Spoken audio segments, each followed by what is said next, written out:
नमस्कार दोस्तों, आप सभी का स्वागत है हमारे खूनी राज चैनल पर। और हाँ, आप सुन रहे हैं एक डरावनी कहानी, वो भी मेरी जुबानी।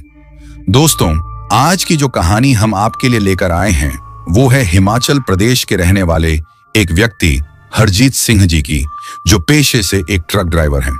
तो आइए आज की यह कहानी हम खुद हरजीत जी की नजर से सुनते हैं। लेकिन कहानी शुरू करने से पहले मैं आप सभी से एक छोटी सी विनती करना चाहता हूं।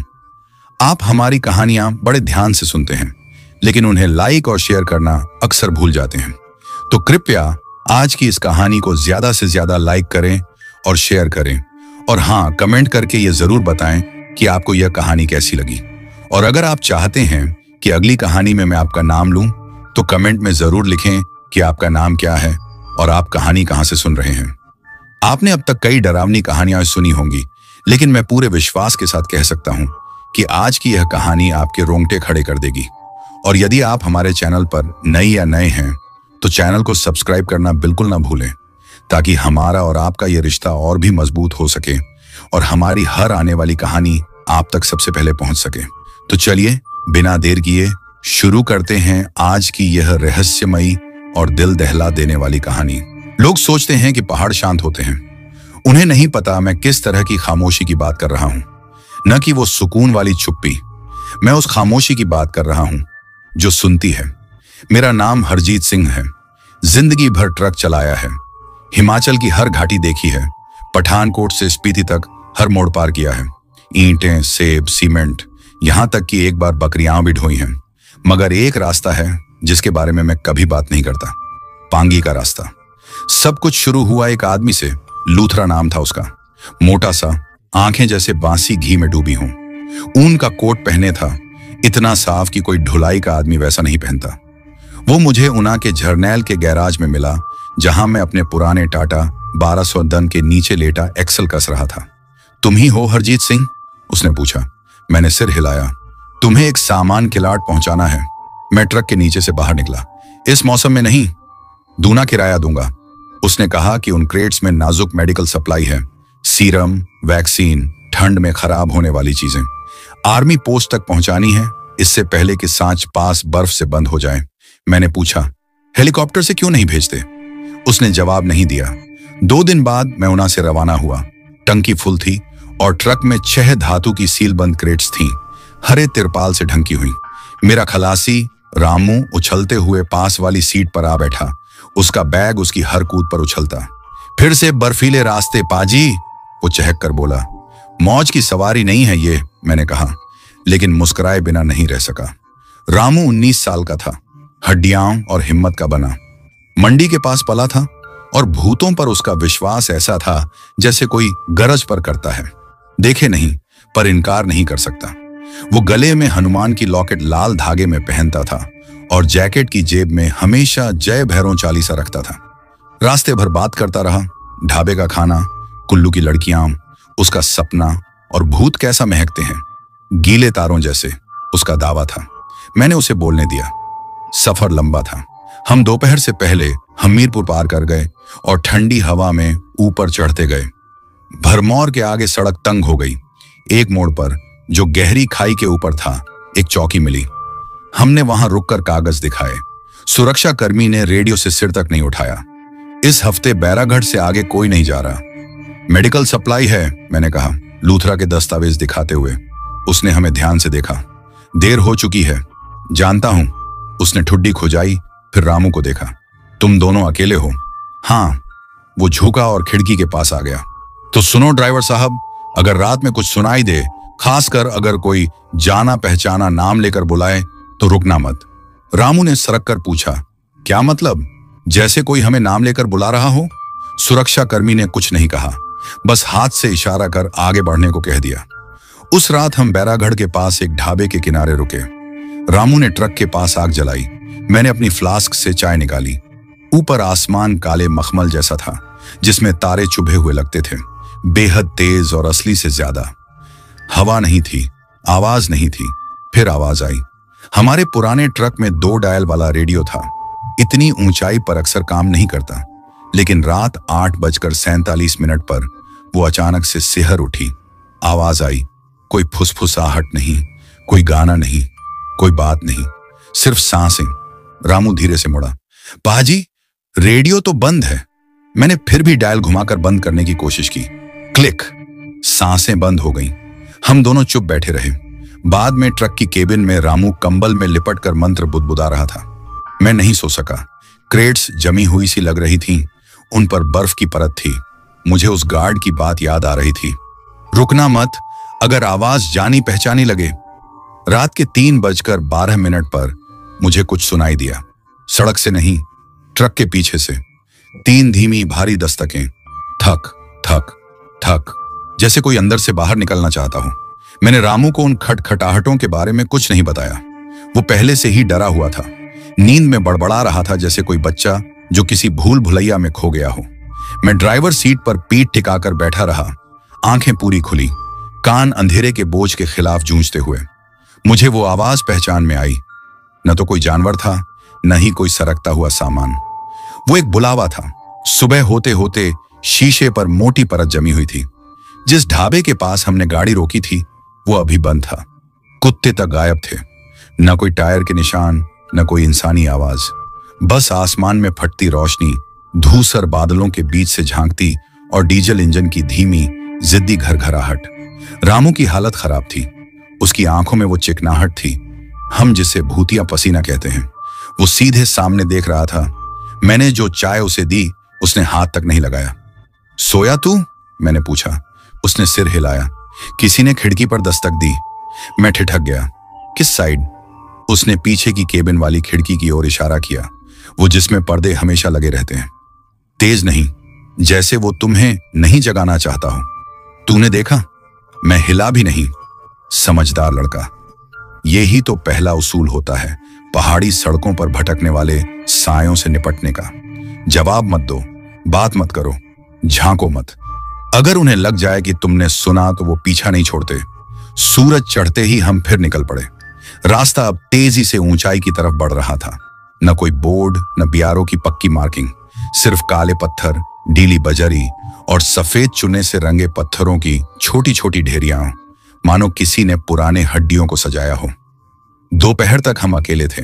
न कोई और ट्रक, न सूमो जीप, न बाइक। यहां तक कि हवा भी मरी हुई सी लग रही थी। तभी रेडियो फिर चालू हुआ। मैंने हाथ नहीं लगाया, रामू ने भी नहीं। फिर भी वो चटकने लगा, लेकिन इस बार कोई स्टैटिक नहीं। सांसों की आवाज थी, गीली, खर्राटेदार, बहुत पास। और फिर एक आवाज, औरत की, नरम, बच्ची जैसी। रामू झटके से पीछे हुआ। मैंने झट से डायल बंद कर दिया। पाजी, उसने फुसफुसाया, आवाज कांपती हुई। ये मेरी मां की आवाज थी। मेरे पेट में एक ठंडी लहर दौड़ गई। जब मैं बचपन में बिस्तर के नीचे छुपता था तो ऐसे ही बुलाती थी। वो लहजा किसी और को नहीं आता था, बहनों को भी नहीं। मैंने दस्ताना बॉक्स चेक किया। रेडियो किसी एक्सटर्नल एंटीना से जुड़ा नहीं था। इतनी ऊंचाई पर इस मौसम में कोई सिग्नल नहीं मिल सकता था। लेकिन फिर भी वो आवाज लौट आई, इस बार रेडियो बंद होते हुए भी। मुंह नीचे आजा, डर मत। इस बार आवाज ट्रक के पीछे से आई, क्रेट्स के बीच से। हम एक बीआरओ चेक पोस्ट पर रुके। वहां कोई नहीं था। लकड़ी की छोटी बूथ में सड़े हुए पोस्टर लटक रहे थे। एक पुराना थर्मस खुला पड़ा था, लेकिन कुर्सी के पीछे दीवार पर चौक से लिखा हुआ था, सूरज ढलने के बाद आईने में मत देखना। रामू ने बाहर निकलने से मना कर दिया। वो केबिन में ही सिकुड़ा बैठा रहा, आंखें बंद, होंठों से हनुमान जी के नाम बड़बड़ाता रहा। मैंने ट्रक का पिछला हैच थोड़ा सा खोला। तिरपाल अब भी बंधा था, लेकिन क्रेट्स गीले थे, पर बर्फ की तरह नहीं, कुछ गाढ़ा, छिपछिपा, साफ किया हुआ पुराना खून जैसा जो जम गया हो। मैंने उन्हें छुआ तक नहीं, बस हैच बंद किया और एक रस्सी और बांध दी कसकर। उस रात जब हम खाई के किनारे ट्रक खड़ा करके सोने की कोशिश कर रहे थे, हवा पहले से कहीं ज्यादा ठंडी हो गई। केबिन के अंदर भी 2 कंबलों के साथ और इंजन बंद होने के बावजूद सांसें भाप बनकर ठहर गई थीं। और फिर दोबारा थक थक थक। रामू सीधा उठ बैठा, आंखें चौड़ी। पाजी, उसने फुसफुसाया, अगर ये आवाज बाहर से नहीं हो रही तो? कुछ ढाबे होते हैं खाने के लिए और कुछ होते हैं रुकने के लिए, जब डर के मारे आगे न जा सको। ये दूसरा वाला था। साइन बोर्ड आधा जला हुआ था, नंदा ढाबा सन 1978 से, पर कोई ट्रक खड़ा नहीं था। न तंदूर की खुशबू, न मोहम्मद रफी की आवाज, सिर्फ सन्नाटा और टिन की छत पर टंगे प्रार्थना के झंडे बिना हवा के भी फड़फड़ाते हुए। हम रुके क्योंकि रामू ने कहा बिना प्रसाद लिए आगे नहीं बढ़ सकते। बोला, तीसरी रात है पाजी, और जो भी हमारे साथ है अब बहुत पास है। अब तो वो मेरी नींद में भी सांस लेता है मेरे साथ। मैंने विरोध नहीं किया। मुझे भी महसूस हो रहा था जैसे हम 2 नहीं 3 लोग थे ट्रक में। ढाबे के अंदर हवा बासी थी। शंकर भगवान के पुराने पोस्टर दीवारों से झूल रहे थे। कोई ग्राहक नहीं, सिर्फ एक बूढ़ा आदमी धुंधली आंखों वाला काउंटर के पीछे बैठा था। माला घुमा रहा था धीरे धीरे, जैसे धरती की सांसें गिन रहा हो। उसने न अभिवादन किया न पूछा क्या चाहिए, बस बोला, कुछ साथ लाए हो तुम? रामू कांप गया। मैंने बस एक बार सिर हिलाया। पता नहीं क्या है। बूढ़े की बाईं आंख फड़कने लगी, आवाज जैसे सूखी गेहूं की बालियां। क्या नहीं? कौन? वो धीरे से उठा और ढाबे के पीछे चला गया। जब लौटा तो टेबल पर एक छोटी सी तांबे की कटोरी रख दी। उसमें राख थी, लेकिन वो लकड़ी की राख नहीं थी, कुछ ज्यादा महीन, ज्यादा हल्की, ज्यादा फीकी, हड्डियों की राख। आज रात इसे जला देना, उसने कहा। आवाजों से बहस मत करना, उन्हें देखने की कोशिश मत करना। उसने रामू की ओर लंबे समय तक देखा, गहराई से, जैसे उसकी आत्मा को परख रहा हो। और चाहे कुछ भी हो जाए, अगर अंधेरे से तुम्हें नाम लेकर पुकारे तो जवाब मत देना। हम ढाबे से निकले, एक बोतल चाय और कपड़े में लिपटी उस हड्डियों की राख के साथ। बर्फ फिर से गिरने लगी थी, बारीक और तेज, जैसे राख हवा में तिरछी उड़ रही हो। रास्ता अब खाई के साथ मुड़ने लगा था। अब पेड़ भी नहीं बचे थे, बस सूनी चट्टानें और धुंधलाता आसमान। रामू बार बार साइड मिरर में झांक रहा था। कोई पीछा कर रहा है, वो बड़बड़ाया। मैंने भी देखा, कोई हेडलाइट नहीं थी पीछे। नहीं, उसने कहा, पीछे नहीं, मिरर में देखो ना, मेरे पीछे की सीट पर कोई बैठा है। मैंने शीशा झटके से तोड़ा और उसे ग्लव बॉक्स में फेंक दिया। उस रात हम सच पास से ठीक पहले एक चौड़ी सी ग्रेवल वाली मुड़ाई पर ट्रक रोक कर रुके। आगे की सड़क पहले ही बर्फ से जमी हुई थी। अंधेरे में आगे बढ़ने का मतलब था आत्महत्या। इंजन बंद किया। ठंडा होता धातु का टनटनाना सन्नाटे में गूंज रहा था। रामू कंबल में सिमट गया, राख की पोटली को सीने से लगाए। अगर वो क्रेट्स में है तो? उसने पूछा। हैं, मैंने जवाब दिया। मेरी खुद की आवाज ने मुझे चौंका दिया। रामू ने मेरी ओर देखा। तो हम अभी भी चला क्यों रहे हैं? क्योंकि रुकने से कुछ नहीं बदलेगा। जो भी हैं जाग चुके हैं, अब सिर्फ काम पूरा करना है। अगर वो नहीं चाहते कि हम काम पूरा करें। मेरे पास कोई जवाब नहीं था। आधी रात के बाद मुझे कुछ खिसकने की आवाज से नींद खुली। ट्रक के बाहर, जैसे कोई कपड़ा झंग लगी लोहे से घिस रहा हो। धीमी, भारी, अजीब। मैं हिला नहीं, सांस तक नहीं ली। रामू भी जाग रहा था। उसकी बड़बड़ाती प्रार्थनाएं सुनाई दे रही थी। फिर आई वो सरसराती आवाज, बाहर से नहीं, ट्रक के नीचे से। हरजीत, मेरा नाम, एक ऐसी आवाज में जो मैंने 22 सालों से नहीं सुनी थी। मेरी मां की आवाज, थकी हुई, नरम, वैसी ही जैसी उस रात थी जब मैं पापा की मौत के बाद घर से भाग गया था। जब उन्होंने मुझे वापस बुलाया था, मैंने आंखें बंद कर ली। जवाब मत देना, मैंने खुद से फुसफुसाया, लेकिन दिल का एक हिस्सा जवाब देना चाहता था। क्योंकि ट्रक के बाहर जो था वो गुस्से में नहीं लग रहा था, वो अकेला लग रहा था। मैंने जब माचिस से राख जलाई तो वो नीली जलने लगी, जैसे कोई शुद्ध चीज जल रही हो। आवाज तेज थी, हड्डियों से कहीं ज्यादा। ट्रक के अंदर गूंजने लगी। घिसटने की आवाज बंद हो गई। हवा रुक गई। बर्फ की फुहारें तक हवा में थम गईं। और फिर एक चीख, ट्रक के नीचे से। ज्यादा तेज नहीं, ज्यादा इंसानी भी नहीं, जैसे कोई औरत डूब रही हो और हर चीख के बीच में सांस लेने की कोशिश कर रही हो। फिर शांत। रामू ने उसके बाद नहीं सोया, मैं भी नहीं। हम सुबह तक बैठे रहे, आंखें खुली, कान सतर्क। और तभी हमें एहसास हुआ, क्रेट्स हिले थे। अब एक तूफान आने वाला था। उसकी बू हवा में महसूस होती थी, खट्टी सी गंध, दबाव, जैसे बर्फीली चोटियां ऊपर से हमें कुचलने आ रही हों। बर्फ अब चट्टानों के किनारों पर इस तरह जमी थी जैसे दांत हों, काटने को तैयार। अगर दोपहर तक नहीं निकले तो फिर बस वसंत में निकल पाते, लेकिन रास्ता बंद था। बर्फ और गिरी हुई चट्टानों की दीवार ने अगला मोड़ ढक दिया था। बीआरओ कभी न कभी साफ करता, पर कभी ना कभी अब कोई विकल्प नहीं था। क्रेट्स अब गूंजने लगे थे, आवाज नहीं, एहसास मेरे भीतर, जैसे ट्रक के पीछे कुछ घूम रहा हो, बस आखिरी दरवाजा खुलने का इंतजार कर रहा हो। रामू ने बाईं ओर इशारा किया। देवी रेंज से एक रास्ता जाता है, उसने सूखी आवाज में कहा। मैंने उसकी ओर देखा। वो रोड नहीं है। वो मेरी ओर नहीं देख रहा था। पुराने PWD नक्शों में चिन्हित है। मेरे चाचा एक बार उस रास्ते से गए थे जब मवेशियों की गाड़ी ले जा रहे थे। 6 घंटे बचते हैं। अगर रात तक किल्लाट पहुंचना है तो यही एक रास्ता है। मैंने उससे सिर्फ एक सवाल पूछा, तेरे चाचा लौटे थे? रामू जरा देर चुप रहा, बस एक सांस जितनी देर।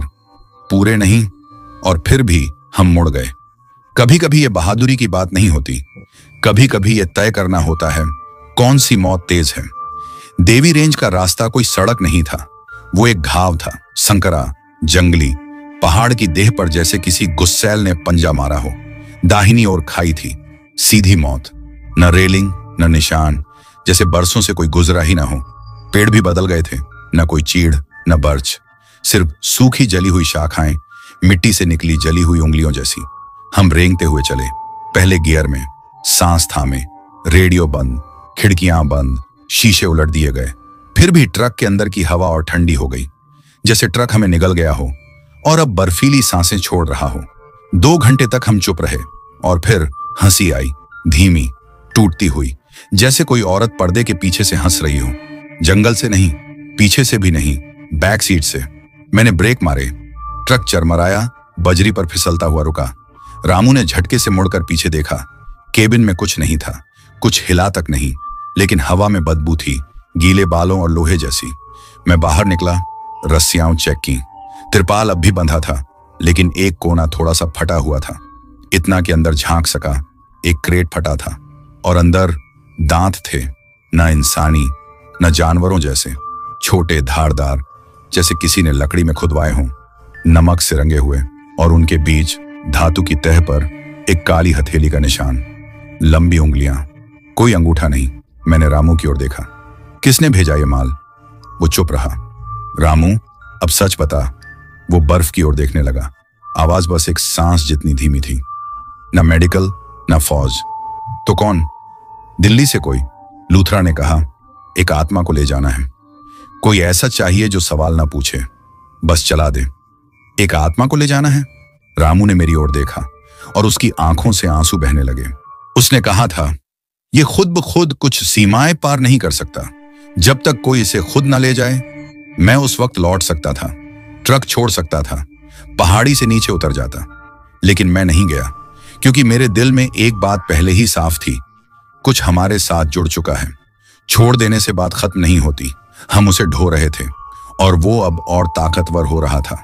संध्या से ठीक पहले जंगल धुंध में बदल गया, गाढ़ी, फीकी, जैसी गीली रुई किसी ने विंडशील्ड पर चिपका दी हो।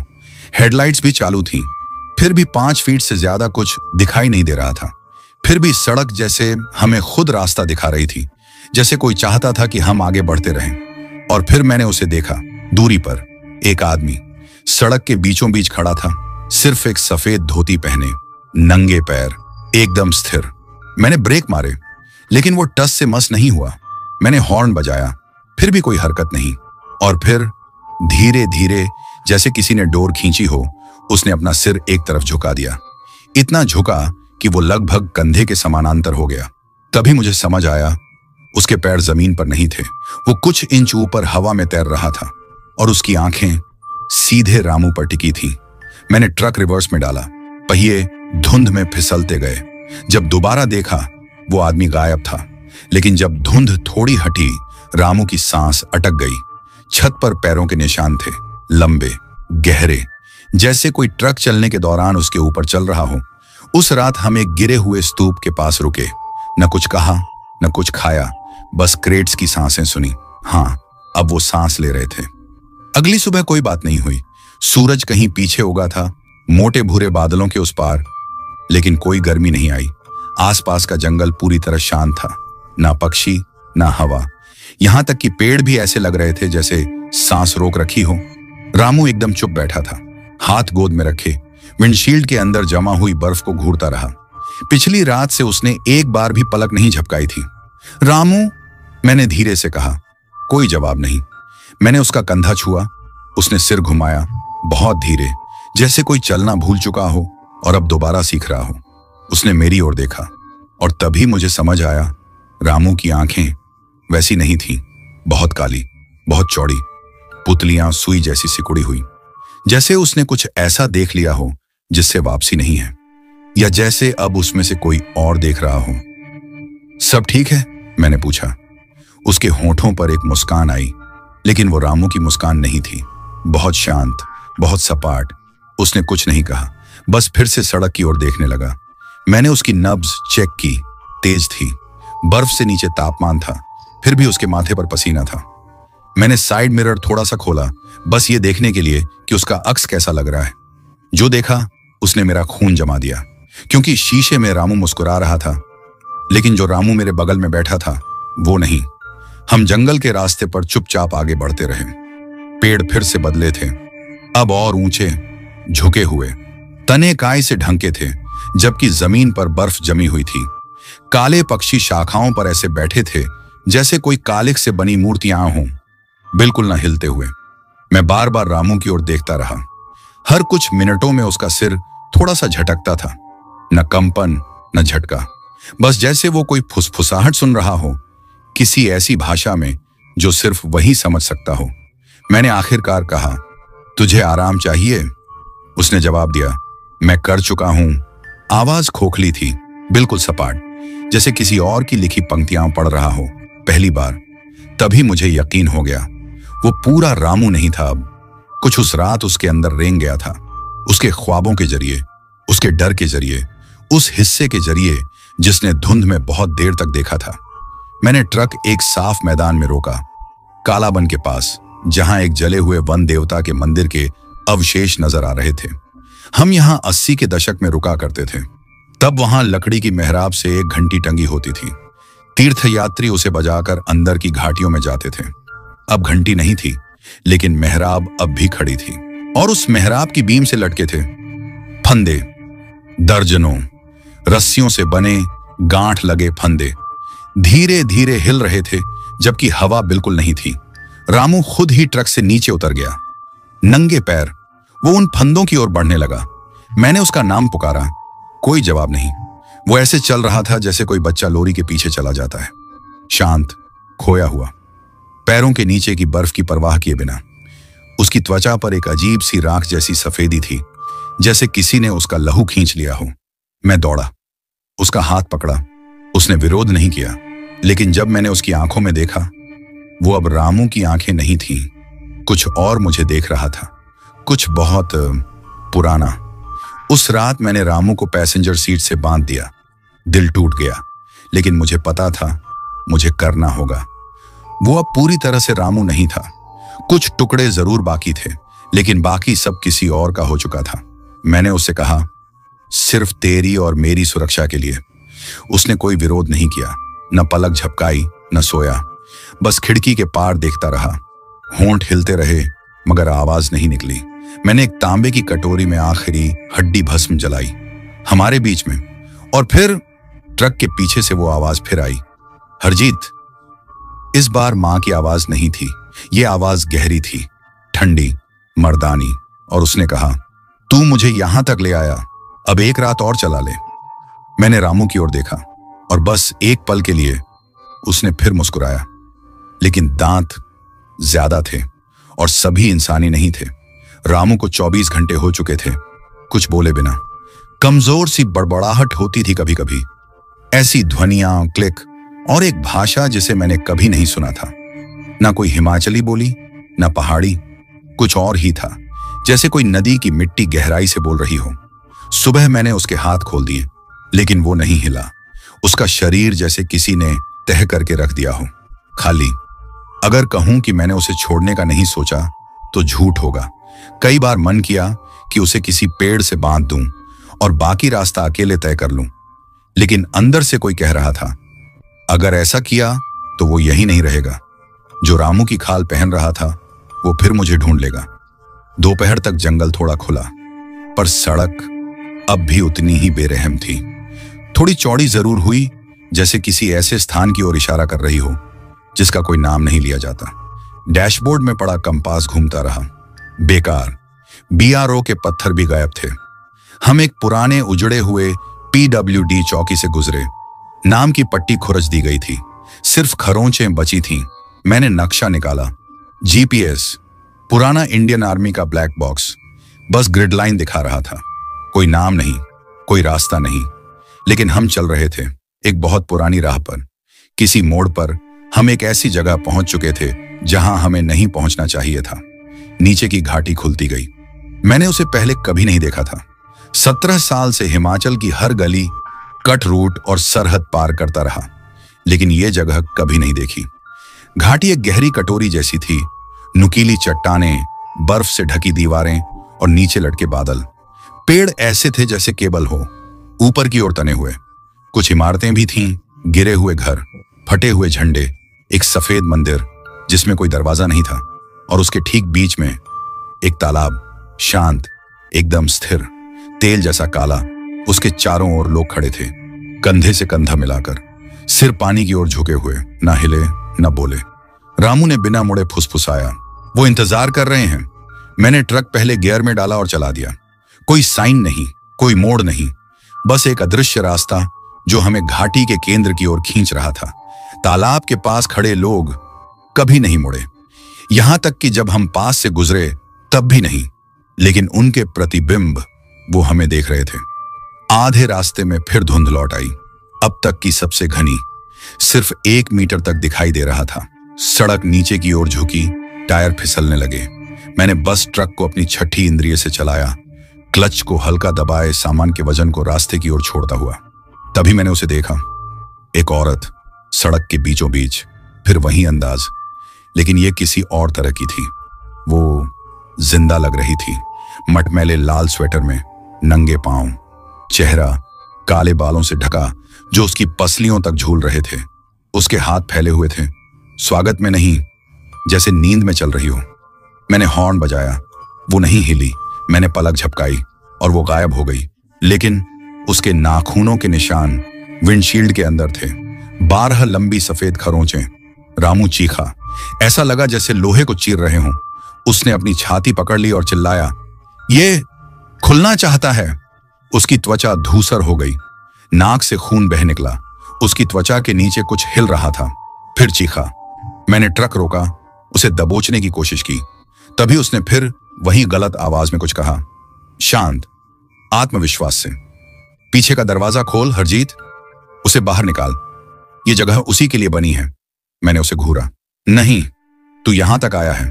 नहीं, तूने इसे यहां तक पहुंचाया, अब बिना चुकाए लौटेगा। वो बेहोश हो गया। कैब में सन्नाटा छा गया।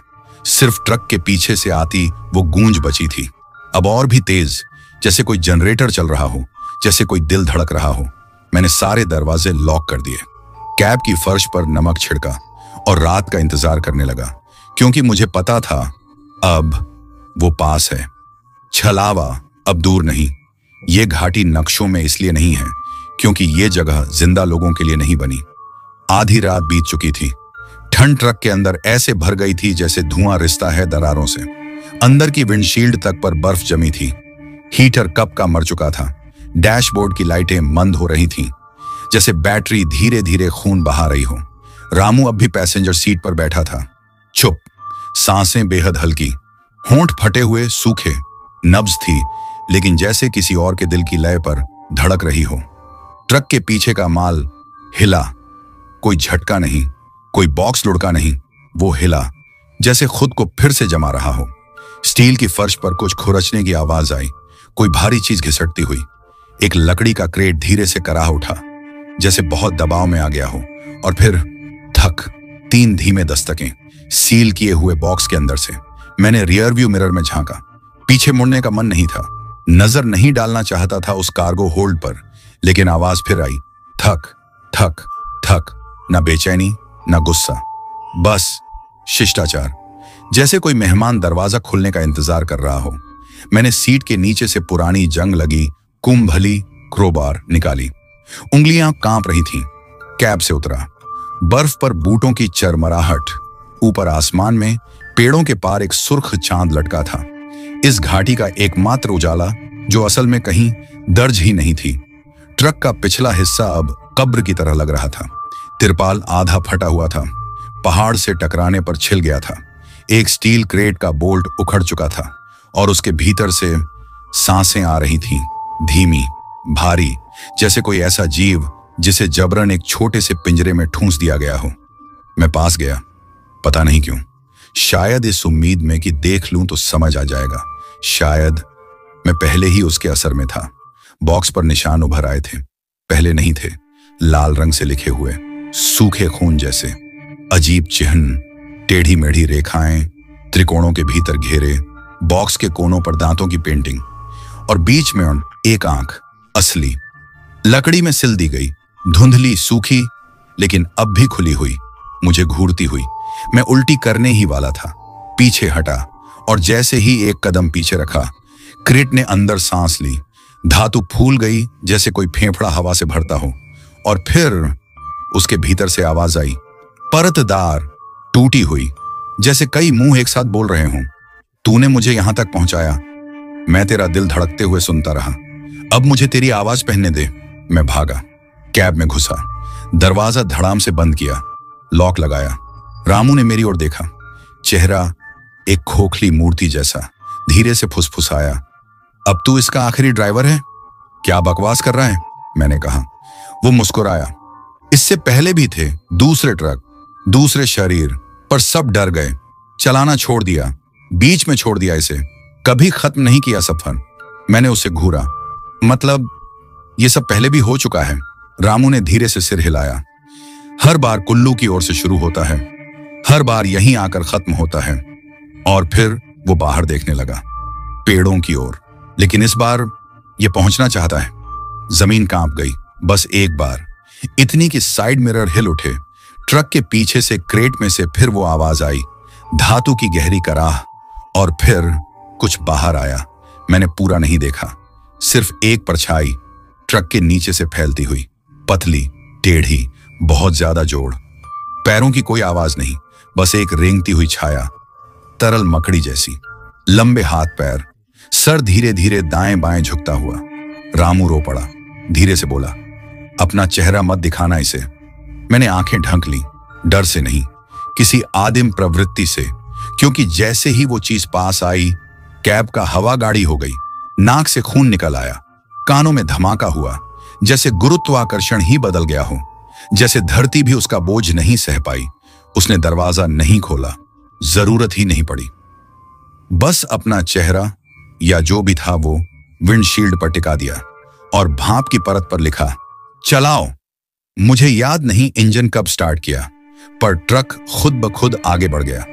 हेडलाइट्स ने अंधेरे को चीर दिया और सामने की सड़क ऐसे खुली जैसे हड्डियों से खाल छीनी जा रही हो। पेड़ झुकते जा रहे थे, बर्फ लाल हो गई थी। हम फिर से चल पड़े थे, लेकिन इस बार मैं ट्रक नहीं चला रहा था। न स्टीयरिंग पर हाथ था, न ब्रेक पर पैर। शायद नींद में था या फिर किसी और की हुकूमत में।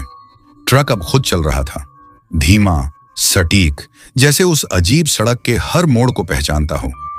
मैं बस ड्राइवर की सीट पर जमी हुई मूरत था, हाथ स्टीयरिंग के ऊपर कांपते हुए, लेकिन छूते नहीं। रामू अब तक चुप था, सांसें चल रही थीं, मुश्किल से, आंखें बंद। कभी कभी होंठ हिलते थे, जैसे किसी गहरी नींद में कुछ बड़बड़ा रहा हो, पर आवाज नहीं निकलती थी। विंडशील्ड के बाहर की दुनिया अब हिमाचल नहीं लग रही थी, कम से कम वैसी नहीं जैसी मैंने कभी देखी हो। पेड़ बहुत ऊंचे थे, गलत तरह के ऊंचे, तने झुके हुए मानो लटकती हुई भुजाएं हों। बर्फ अब राख जैसी दिख रही थी। आसमान काला था, पर वो रात वाला काला नहीं, जैसे किसी ने इंसानी चमड़ी को खींचकर सितारों पर तान दिया हो।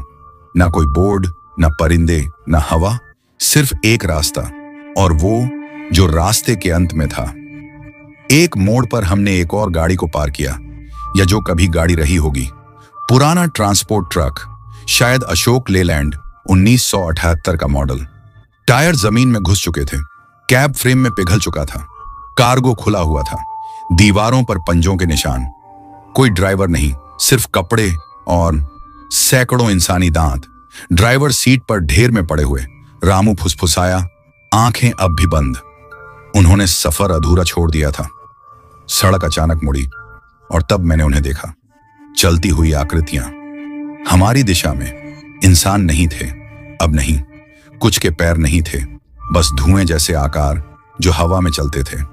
कुछ चादरों में लिपटे हुए थे, लेकिन उनके सिर उल्टी दिशा में घूमे हुए। एक आकृति रेंग रही थी, बिना हाथों के, सिर्फ हड्डी के ठूंठ, जो बर्फीली जमीन में खुद को गड़ाकर सरक रही थी। वे ट्रक के साथ साथ चल रहे थे, हमारी स्पीड के साथ मेल खाते हुए।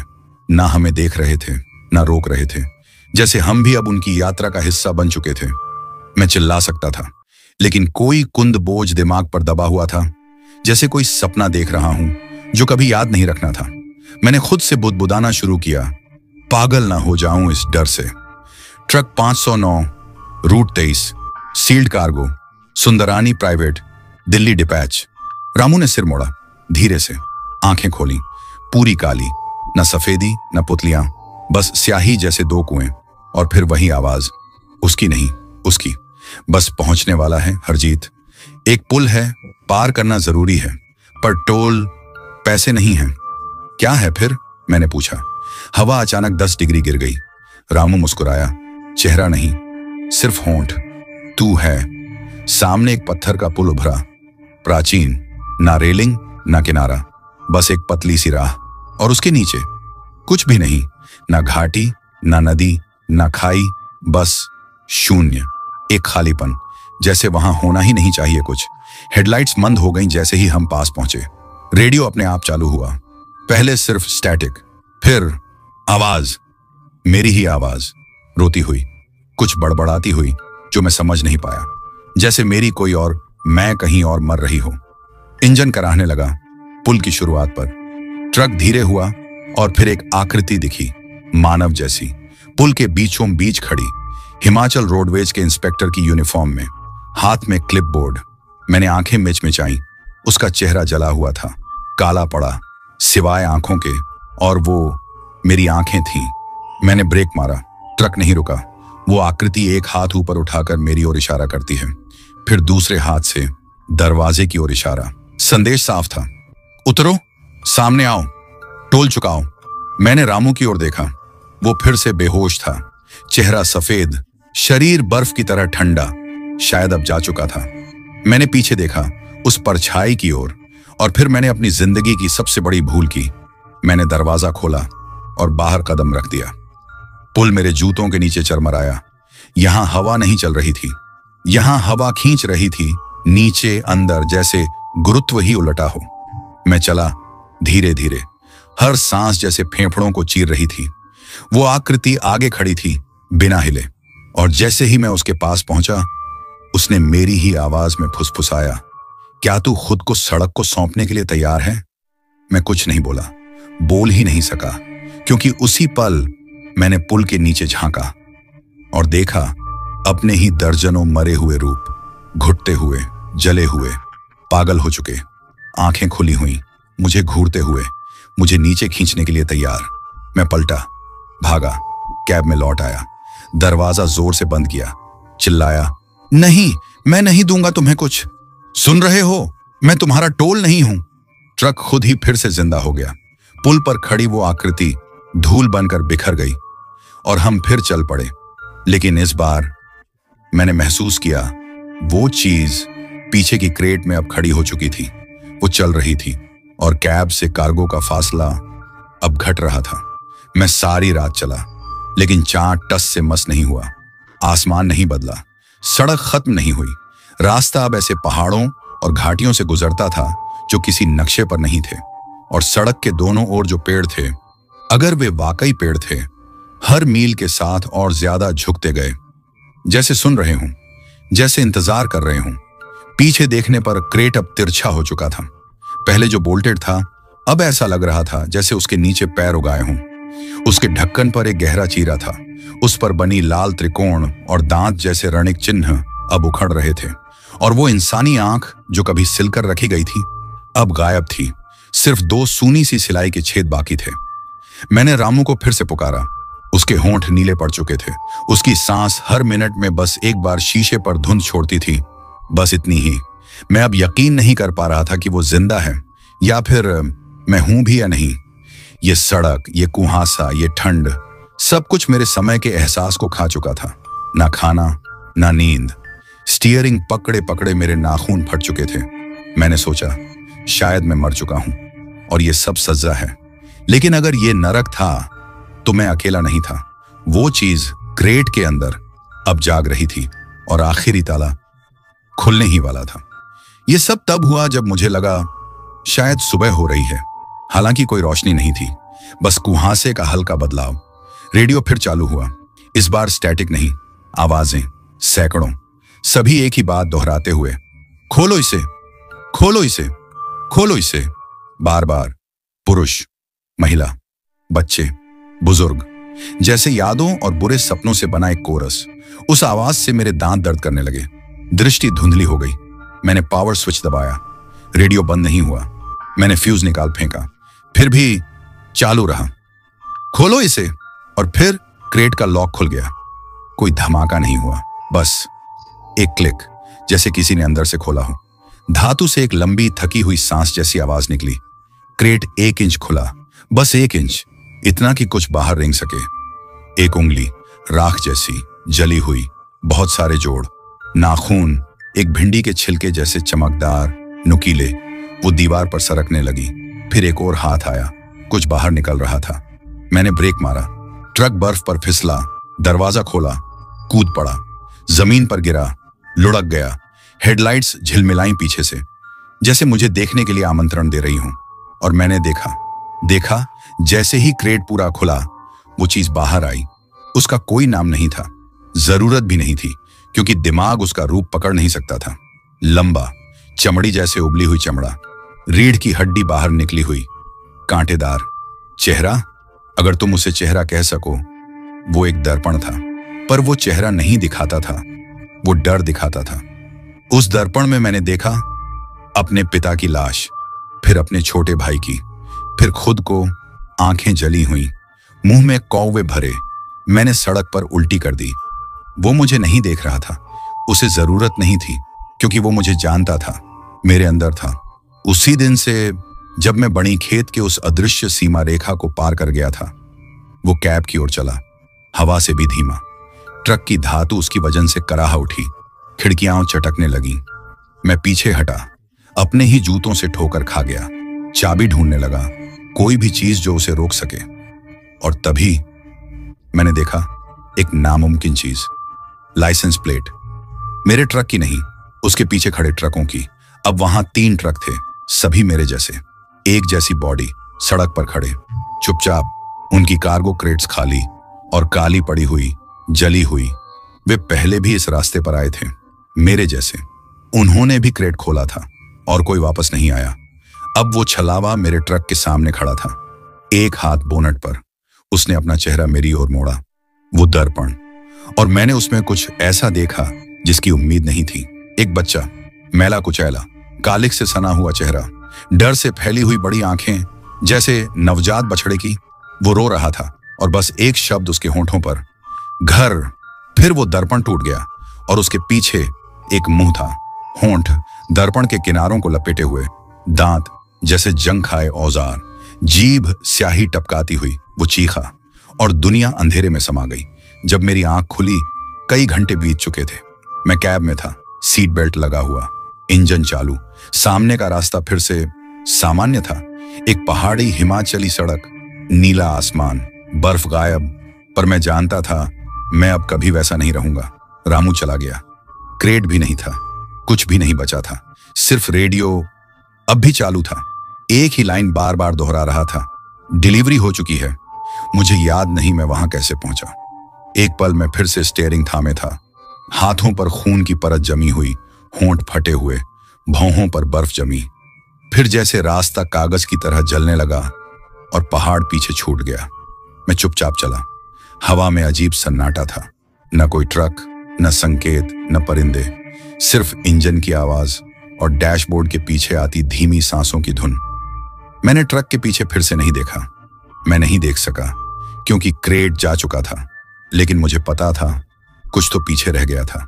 सुबह होते होते रास्ता एक कंपाउंड तक पहुंचा, एक डिपो।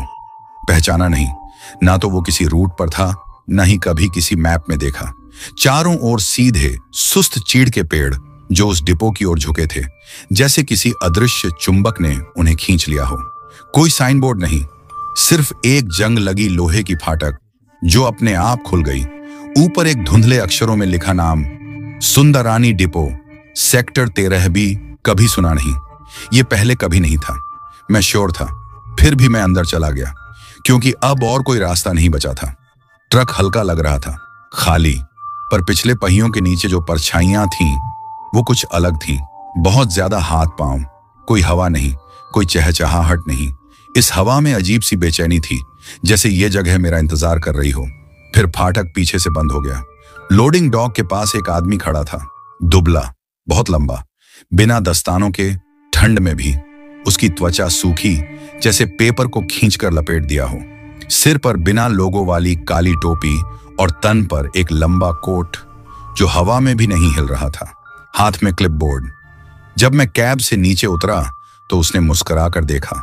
उसकी मुस्कान बहुत परफेक्ट थी, इंसानी नहीं। तुमने पूरा रूट पूरा किया, उसने कहा। मैं चुप रहा। न उसने पूछा कि यह जगह क्या थी, न मैंने पूछा कि वो किसके लिए काम करता है, क्योंकि कहीं ना कहीं मुझे पहले से ही पता था ये किसी कंपनी का हिस्सा नहीं था। ये कुछ और था, एक ऐसी जगह जहां दुनिया के नियम टूट जाते हैं। मैप से बाहर की एक स्टेशन। उसने मुझसे लॉगबुक मांगी, मैंने पकड़ा दी। उसने खोली नहीं, बस सूंघी, फिर एक लोहे की दराज में रख दी। फिर वो ट्रक के पीछे गया। क्रेट खोलकर देखा नहीं, बस सुनता रहा। एक हल्की मुस्कान उसके होंठों पर आई।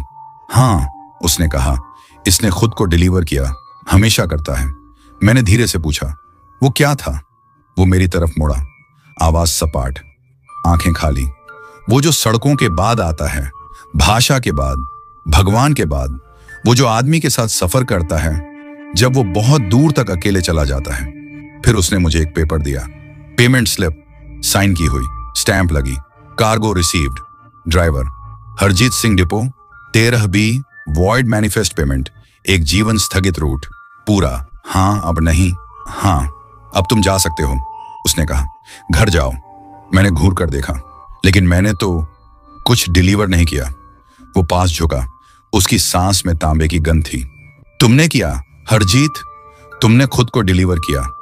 मैं चला गया क्योंकि मुझे यकीन नहीं था, पर जितनी देर वहां खड़ा रहा उतना लगा कि डिपो की जमीन सांस ले रही थी, जैसे पूरी बिल्डिंग जिंदा हो रही हो। और अगर मैं ज्यादा देर रुकता तो वो मेरा नाम याद रख लेती। डिपो के पीछे का रास्ता अब फिर से सामान्य था। हिमाचल का पुराना ट्रक रूट, नीला आसमान, चिड़ियों की आवाज। मैं घंटों, शायद दिनों तक चला। समय का कोई मतलब नहीं रह गया था। फिर एक चेक पोस्ट दिखी, चाय की दुकान, सड़क किनारे, हाथ हिलाता एक लड़का। मैं घर आ गया था, पर अंदर कुछ बदल गया था। हड्डियों में महसूस होता था कुछ। क्रेट से अब भी मेरे साथ था, अब भी फुसफुसा रहा था, अब भी ड्राइव कर रहा था। मैं वापस आ गया, या शायद दुनिया ने मुझे लौटने दिया। ट्रक की टायरों ने वो असफाल्ट छुआ जिसे मैं पहचानता था। गगरेट का जाना पहचाना रास्ता, पुरानी ब्रिटिश काल की इमारतें, चाय की दुकानों में जंग लगे केतली, दूर भौंकता हुआ कुत्ता, सब कुछ सामान्य, इंसानी, पर कुछ भी सच नहीं लग रहा था। मैं ट्रक से उतरा, बूट्स पर काली बर्फ जमी हुई थी। आसमान साफ, कोई कोहरा नहीं, कोई लाल रोशनी नहीं, कोई छलावा नहीं जो किनारे घूर रहा हो। सब खत्म होना चाहिए था, लेकिन नहीं हुआ, क्योंकि पहली चीज जो मैंने देखी वो थी एक रसीद, ट्रक की विंडशील्ड पर चिपकी हुई। नई स्याही, बिना धूल के, साफ सुथरा कागज हवा में हिल रहा था। इस पर लिखा था, सुंदरानी पावर्ट freight manifest driver, ID H509A route, Chamba special 13B, deliver किया गया। मैनिफेस्ट स्टेटस अधूरा बकाया, एक अगला प्रयास, TBD नोट, अपूर्ण हस्ताक्षर, दानान। हस्ताक्षर धुंधला था, कागज से फॉर्मल्डिहाइड की तेज गंध आ रही थी, और ऑफिशियल स्टैंप के ठीक नीचे बाकी स्याही से कहीं ज्यादा गहरे रंग में 3 शब्द लिखे थे, हम धैर्यवान हैं। मैंने उसे जला दिया। वहीं उसी वक्त माचिस निकाली, एक तिल्ली जलाई और रसीद के कोने में आग लगा दी। कागज हवा में ऐसे मुड़ा जैसे कोई पतंगा धीरे धीरे मर रहा हो। राख विंडशील्ड पर तैरने लगी, लेकिन जब मैं वापस ट्रक में गया, रसीद वहीं थी, जैसे कुछ हुआ ही नहीं। वही लिखावट, वही स्याही, अब भी हवा में फड़फड़ा रही थी। मैं ट्रक छोड़कर निकल गया, पैदल चलने लगा। रास्ते में एक मैकेनिक की दुकान के पास एक पुराना फोन बूथ मिला। मैंने कॉल किया ऊना में अपने मैनेजर को। वो आवाज उठी जिसे मैं सालों से जानता था। मैंने कहा कि मैं कौन हूं, कहा कि मैंने डिलीवरी पूरी कर ली है, अब रिकॉर्ड फाइल करना चाहता हूं। कुछ देर चुप्पी, फिर उलझन, फिर उसने पूछा, हरजीत कौन? मैं जैसे जम ही गया। हरजीत सिंह, ट्रक 509, 3 दिन पहले चंबा के लिए निकला था। सुंदर रानी मैनिफेस्ट से स्पेशल क्रेट था। फिर से चुप्पी, और उसके बाद एक गहरी सांस। सुनो, उसकी आवाज अब कुछ नरम थी। अगर ये मजाक है तो अच्छा नहीं है। मैंने तुम्हारा एक्सीडेंट रिपोर्ट देखा है। मेरे रोंगटे खड़े हो गए। कौन सा एक्सीडेंट? पिछले हफ्ते एक ट्रक बणिखेत रिज से नीचे गिर गया था। कार्गो गुम, 2 लोग मृत घोषित, हरजीत सिंह और रमेश यादव। उसने बिल्कुल वैसे ही बोला जैसे कोई फाइल पढ़ रहा हो। भूतकाल, अंतिम। मैंने फोन काट दिया, भाग गया। शहर कुछ ज्यादा ही शांत लग रहा था। लोग मेरी तरफ नहीं, मुझसे पार देख रहे थे। बच्चे मुझे देखकर उंगली नहीं उठाते थे।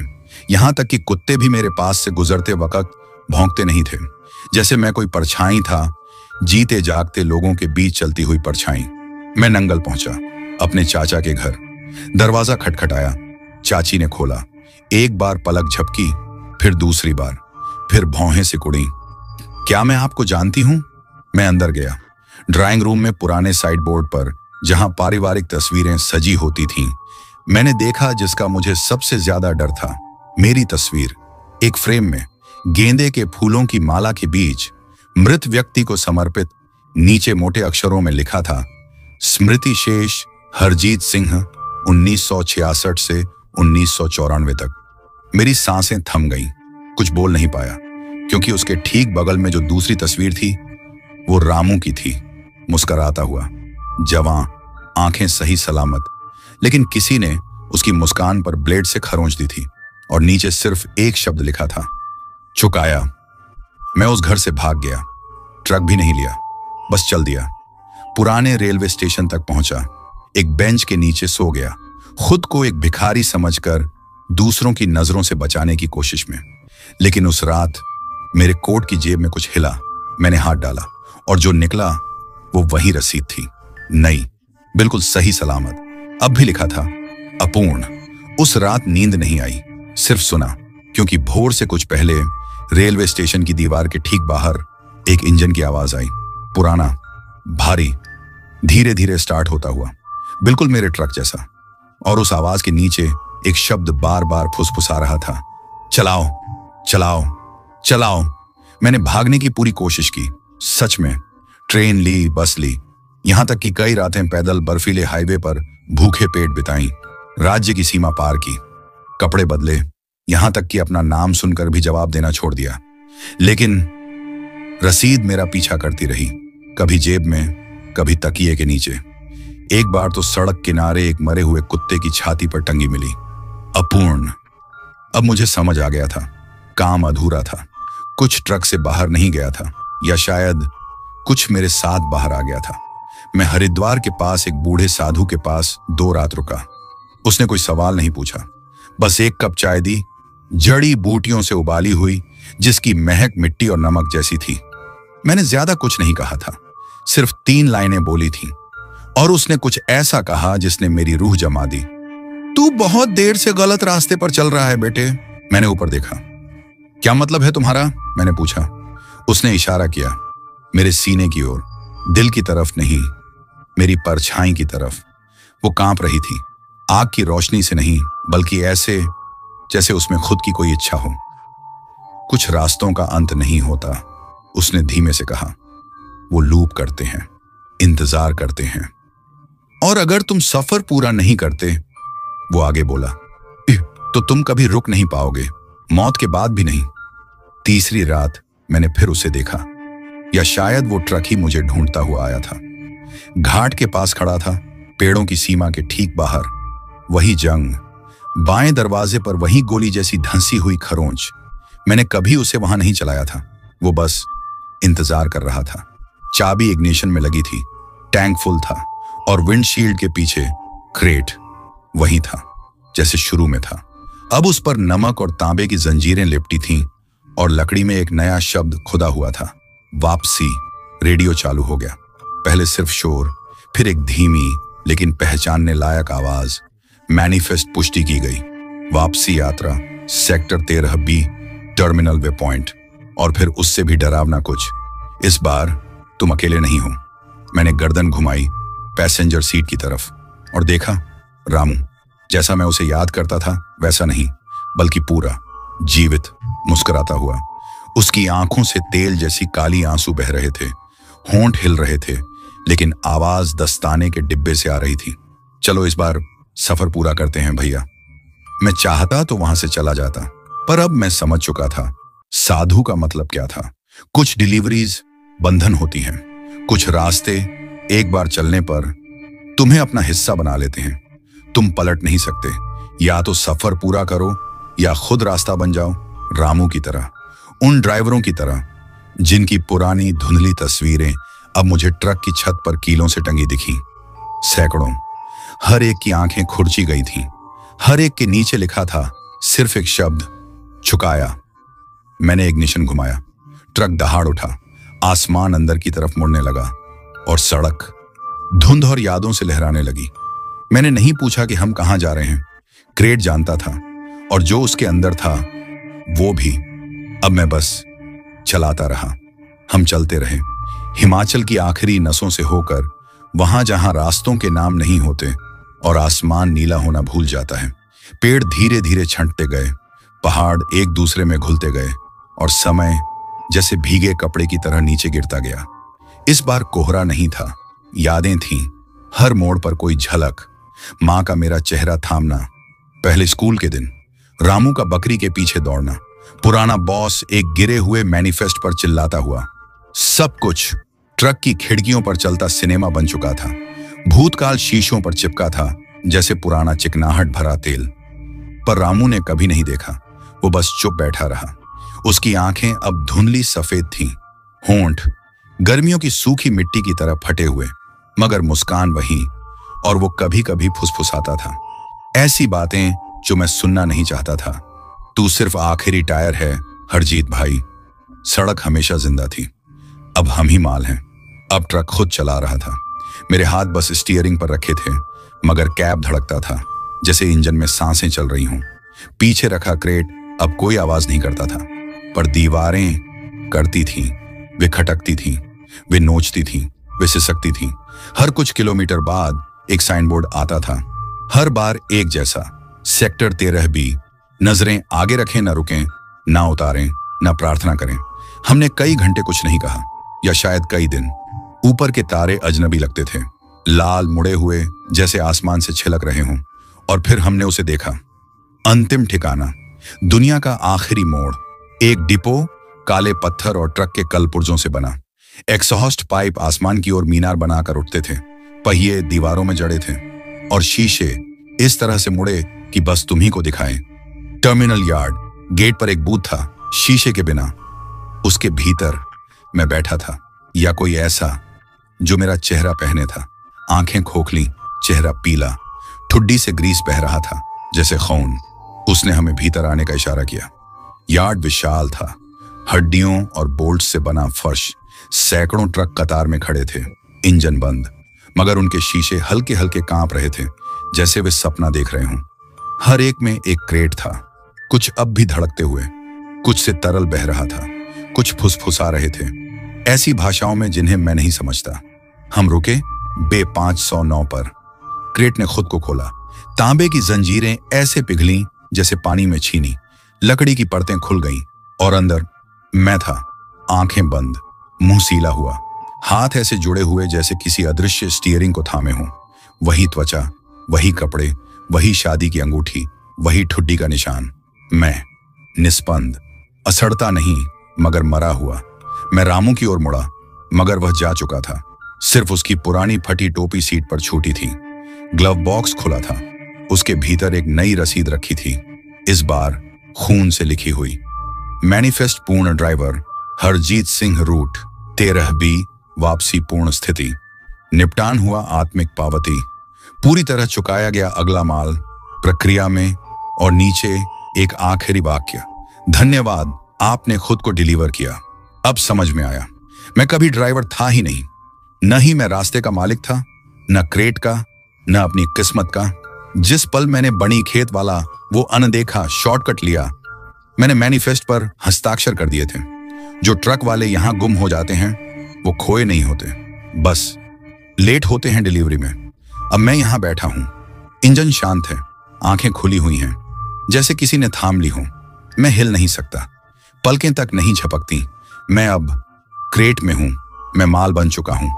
अगले ड्राइवर का इंतजार है, डिलीवरी की बारी है। ट्रक तैयार है, रसीद छप चुकी है और डिपो के गेट पर लगी नेम प्लेट एक बार टिमटिमाती है, फिर सब बत्तियां बुझ जाती हैं। अगला ड्राइवर निर्धारित किया जाना है, नेक्स्ट ड्राइवर TBD। तो दोस्तों, ये थी हमारी आज की खौफनाक कहानी। कैसी लगी कमेंट में जरूर बताइए। आपकी प्रतिक्रियाएं हमें और भी डरावनी कहानियां लाने के लिए प्रेरित करती हैं। अब बारी है हमारे खास श्रोताओं की। शुक्रिया इन खास नामों का। सुब्रत राणा काठमांडू नेपाल से हैं, अपोंग नागा नागालैंड से हैं, पंकज कुमार मयूर विहार दिल्ली से हैं, ब्यासा देवी मयूर विहार दिल्ली से हैं, दृष्टि चंचल मयूर विहार दिल्ली से हैं, मुनीर हैदराबाद तेलंगाना से हैं, विजय कवरे खामगांव महाराष्ट्र से हैं, सोमनाथ दास असम से हैं, त्रिनाथ कुमार विशाखापट्टनम से हैं। आप सभी का तहे दिल से शुक्रिया। आपका प्यार हमें और भी खौफनाक कहानियां लिखने की ताकत देता है। लेकिन यह अंत नहीं, अगली बार फिर लौटेंगे एक नए रहस्य और नई दहशत के साथ। तब तक अंधेरे से बचकर रहिए, क्योंकि सन्नाटे में कोई फुसफुसा सकता है। मिलते हैं अगली भयानक कहानी में।